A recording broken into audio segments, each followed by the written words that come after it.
de contagiados con coronavirus en Venezuela. Buenas noches. Sí, Ricardo, buenas noches. 8-2 aquí en Caracas, 156 casos, récord para Venezuela por segundo día consecutivo.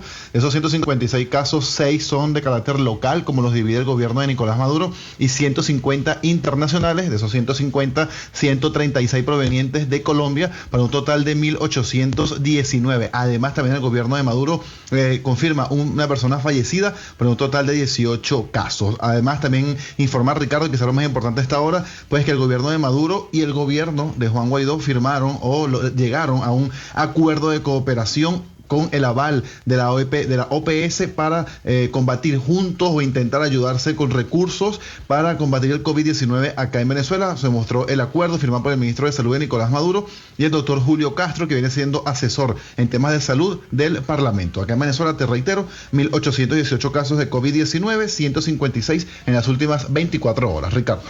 En segundos, los industriales de Colombia en Yo Me Cuido, Yo Te Cuido.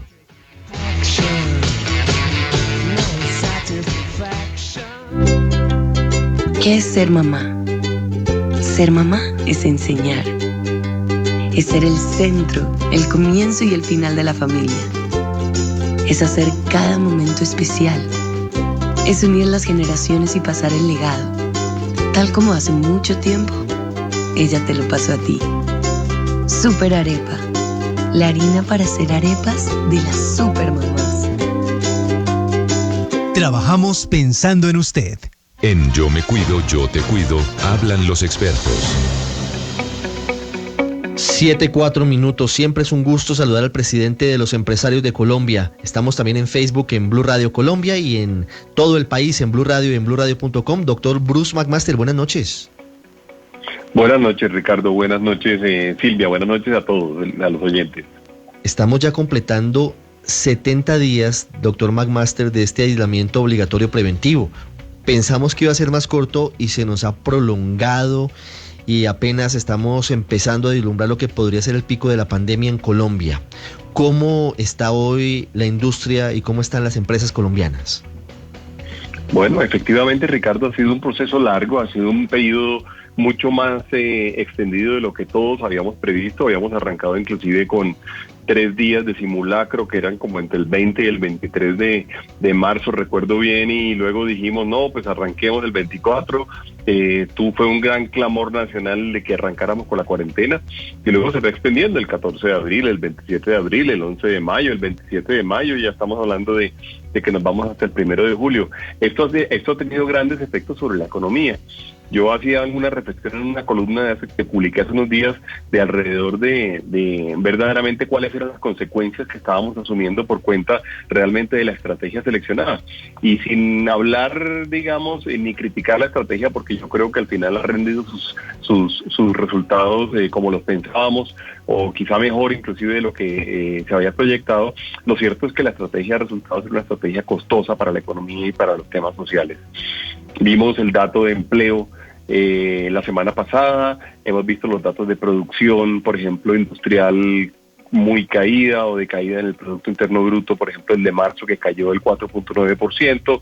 Vamos a tener datos seguramente complejos también en términos de producción para abril, de manera que sin duda alguna nos enfrentamos a una nueva realidad, una realidad que tenemos, yo diría, que ver con optimismo, pero con realismo. Tenemos que buscar qué se puede hacer y cómo se puede hacer, pero sin duda alguna, digamos, la economía ha tenido un impacto importantísimo con lo que ha sucedido hoy en día.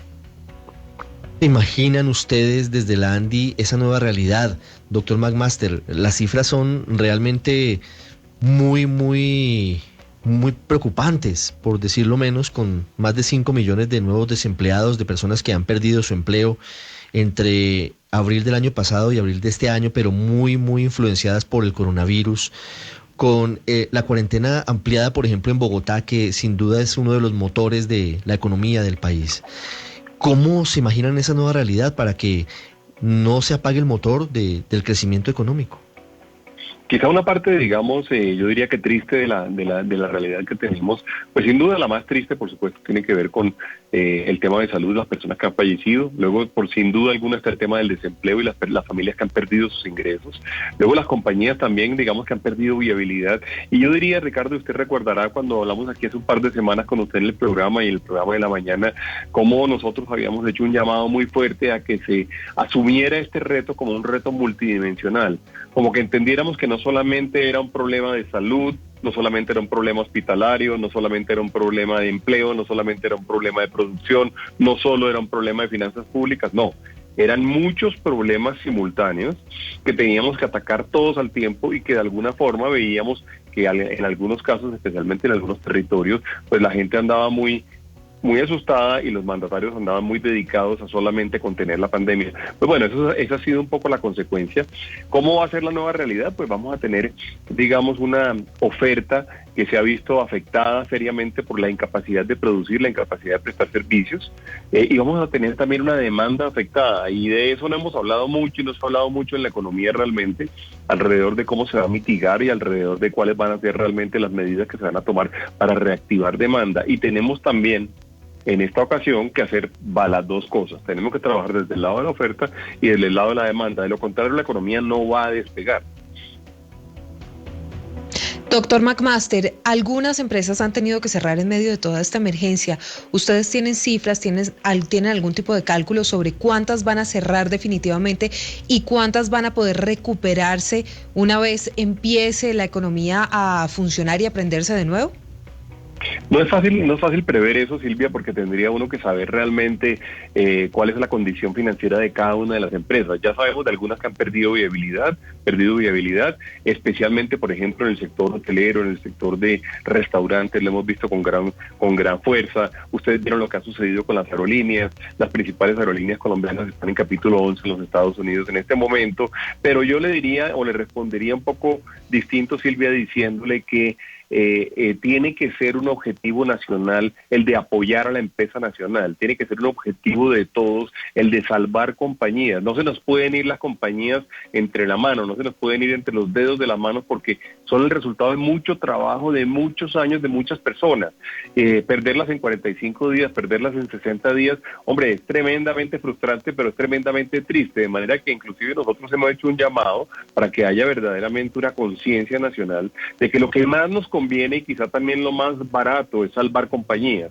Es mucho más fácil salvar compañías en estos días que tratar de traer inversiones nuevas en el futuro. Es mucho más fácil mantener los empleos que hay hoy en día o que se han creado por años y tratar de salvarlos que ponernos a crear nuevos empleos. De manera que esa conciencia, me gusta la pregunta, porque esa conciencia que usted plantea, digamos, de entender eso, es la que nos va a permitir realmente entender que las compañías son al final del día del interés nacional. Las compañías son del interés de todos. ¿Por qué? No porque produzcan utilidades y demás, que ojalá también la produzcan, sino porque generan empleo, generan impuestos para la nación y luego adicionalmente nos dan productos y servicios. Imagínese usted, por ejemplo, qué pasaría si no tuviéramos aerolíneas en Colombia, o si no tuviéramos empresas de telecomunicaciones, o no tuviéramos periodismo. Es decir, cada cosa y cada sector tiene su razón de ser en nuestra sociedad y tenemos que cuidarla. Mire, sobre eso, doctor McMaster, en dos sentidos, quisiera que me contara qué han planteado ustedes o qué están pensando. Por una parte, ¿podría el gobierno nacional invertir más recursos en intentar salvar más empresas en este momento que es crítico, que es difícil porque se acaba la caja y se acaba el efectivo y no hay cómo pagar los salarios? Y por otro lado, lo que sería una eventual reforma laboral, pero con acuerdo con los empleados para diferir algunos pagos o eventualmente flexibilizar las normas laborales para poder sostener esos empleos. ¿Cómo se mueven las propuestas en esas dos dimensiones? Le voy a contestar primero la segunda parte de la pregunta, Ricardo, para decirle que nosotros hemos partido en la ANDI, hemos partido en todo caso de que cualquier esfuerzo que eventualmente vayamos a hacer con los trabajadores tiene que ser definitivamente un esfuerzo concertado. No tiene mucho sentido en este momento hacerlo sin realmente trabajar con ellos y sin realmente contar con su decisión, no solamente con su opinión, sino con su decisión.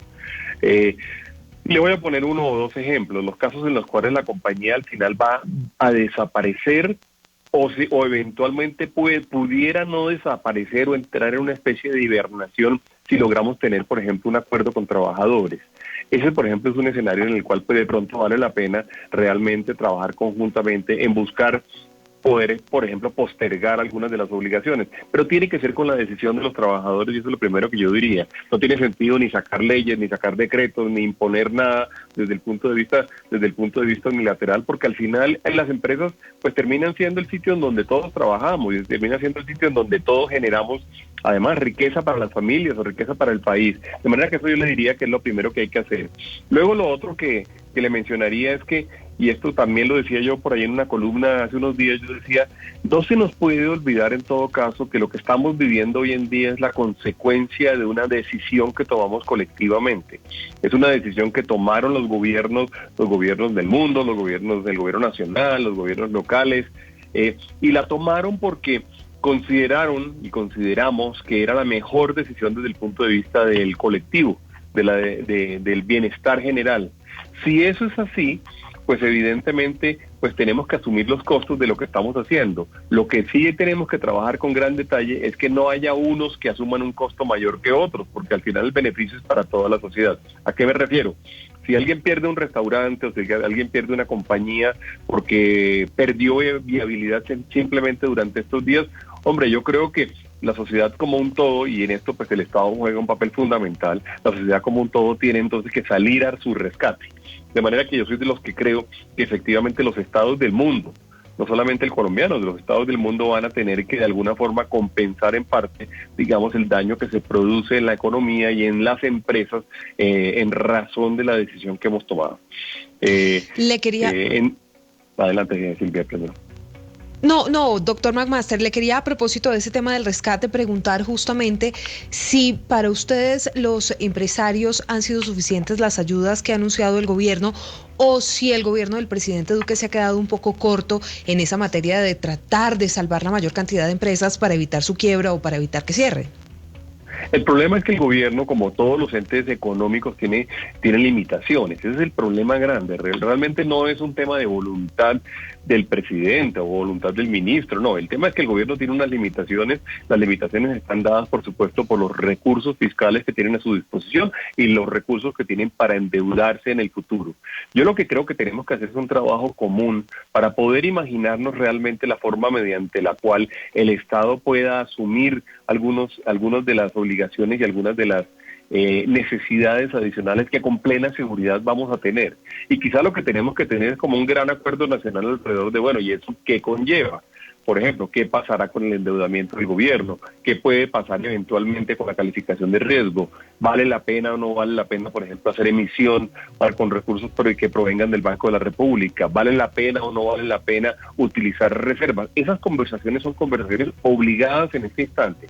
Lo más razonable es que uno tenga una conversación amplia donde todos como colombianos, porque al final el país es de todos, inclusive yo me atrevo a decir, al final inclusive los gobiernos cambian cada 4 años y el problema seguirá a pesar de que los gobiernos se vayan, digamos, a este gobierno le quedan un poco más de 2 años. De manera que la responsabilidad, las obligaciones, también los beneficios, son de todos los colombianos. De manera que yo lo que diría es, yo creo que faltan cosas por hacer, yo creo que hay espacio para hacer nuevas cosas.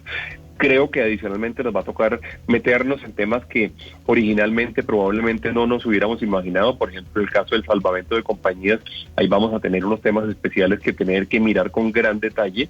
Y luego creo adicionalmente que vamos a tener que ver cómo pagamos esa cuenta. Esa cuenta siempre lo pagan los contribuyentes.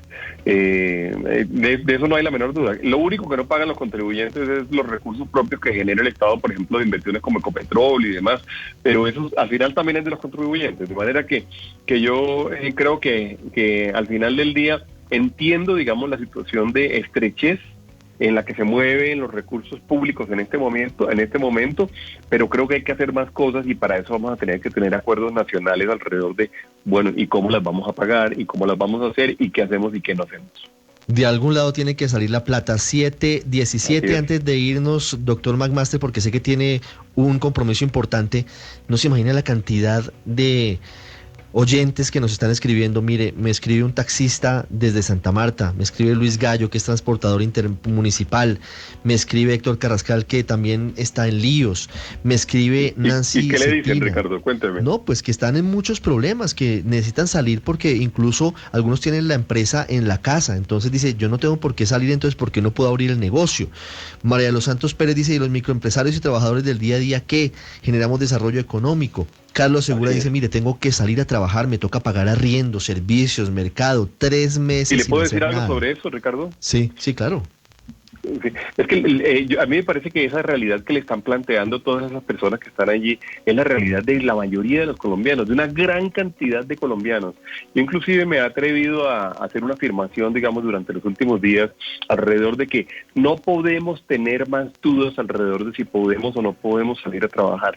Tenemos que trabajar. Las sociedades solo funcionan cuando la gente puede trabajar. Desde las sociedades milenarias antiguas, los primeros cazadores y luego los agricultores, todos trabajamos porque si no, ¿cómo traemos, digamos, el alimento a nuestras casas?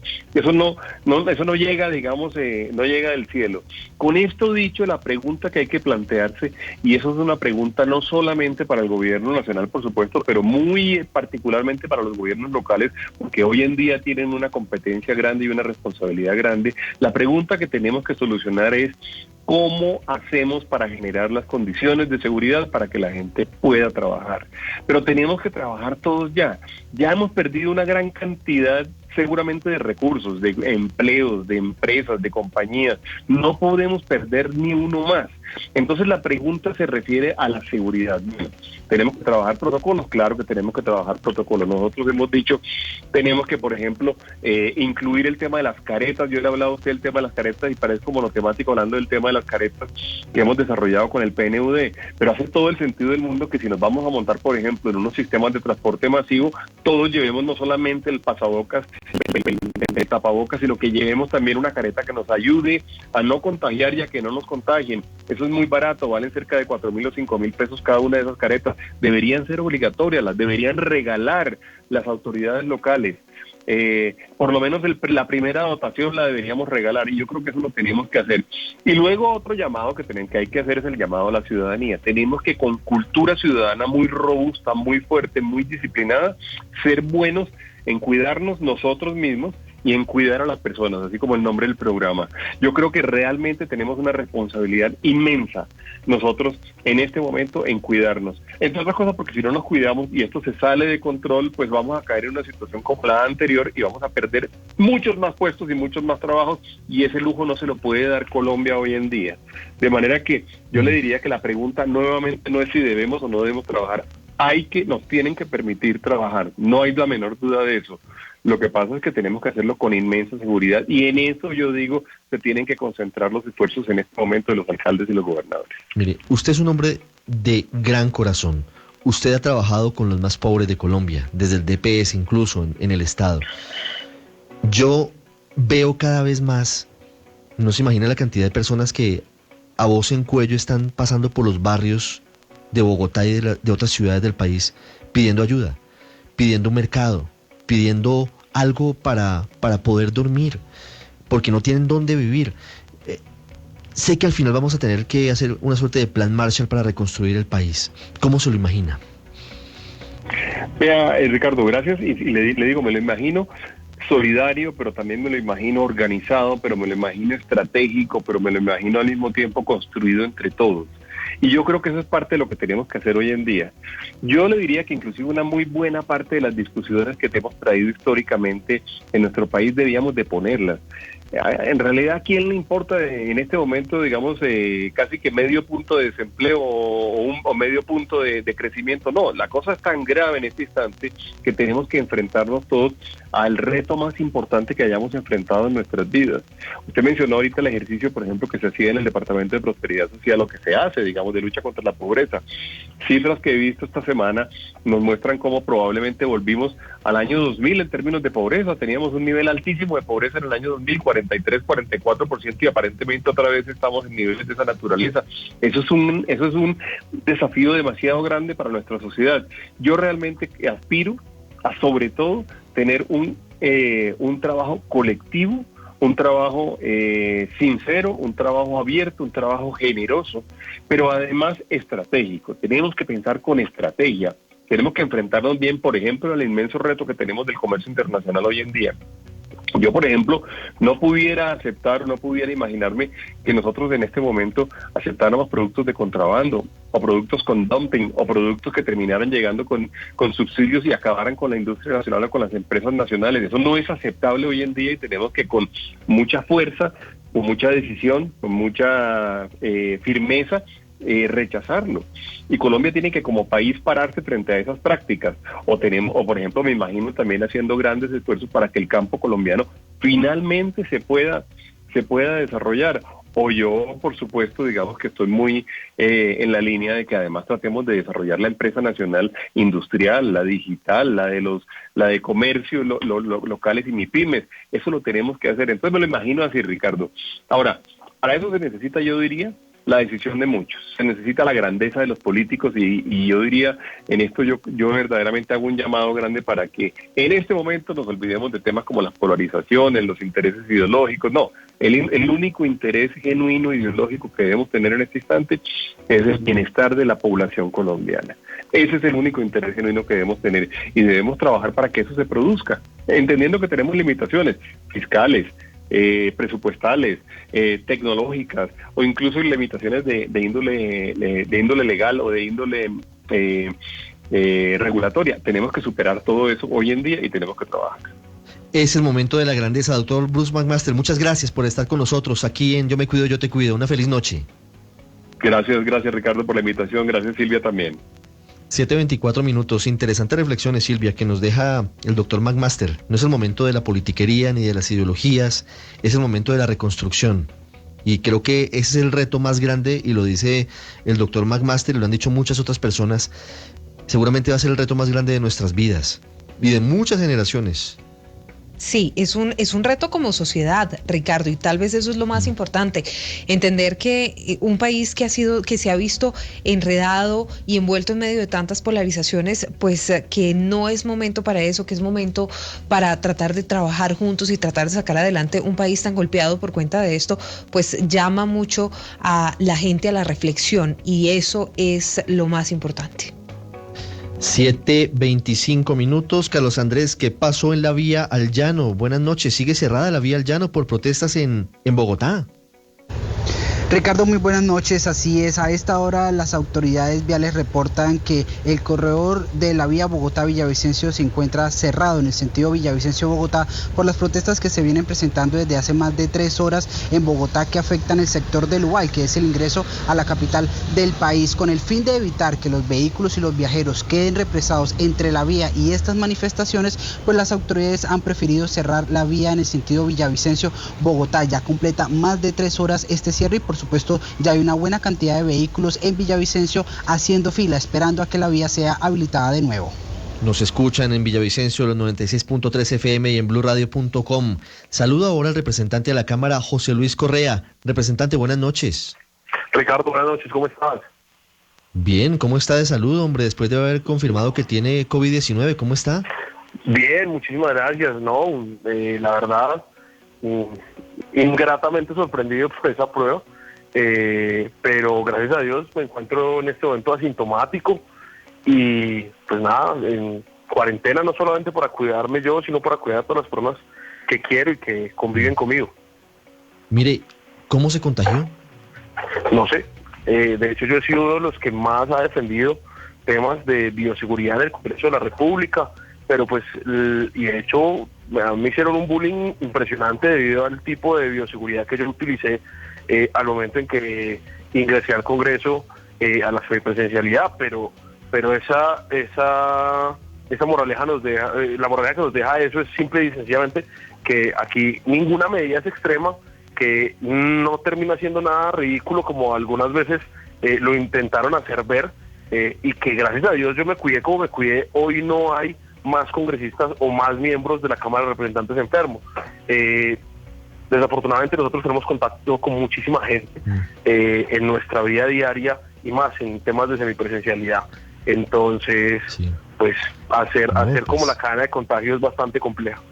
Le hicieron memes y todo, me acuerdo, por la máscara que utilizó en el Congreso.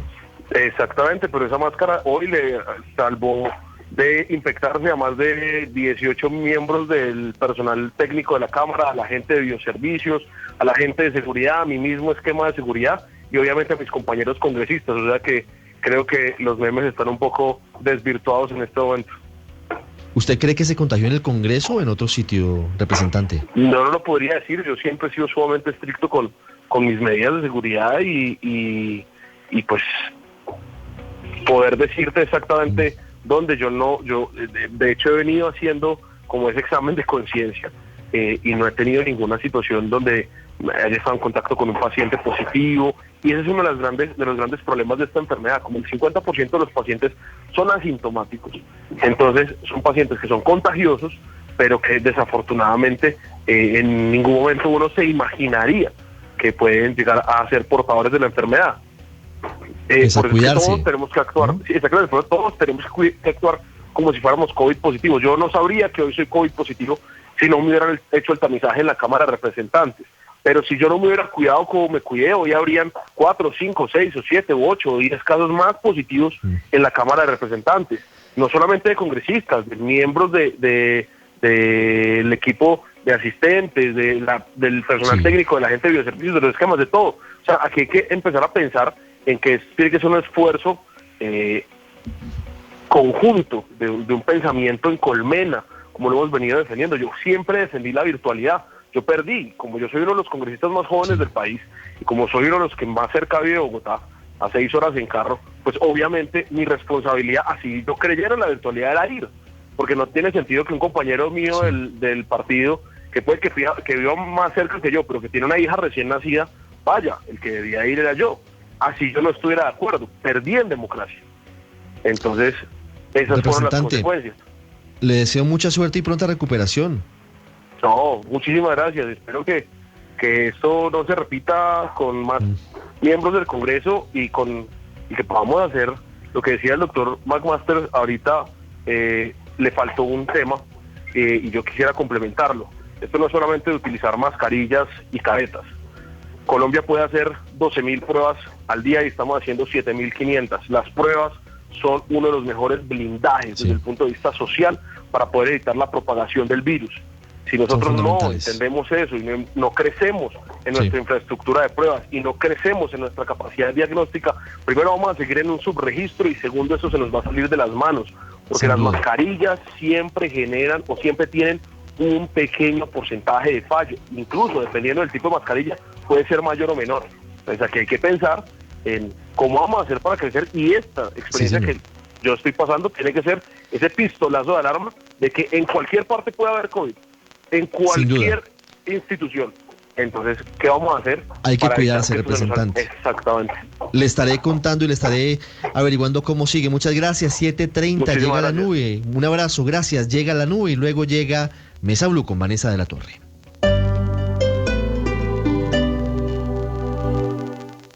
Hoy en Blue Radio. Le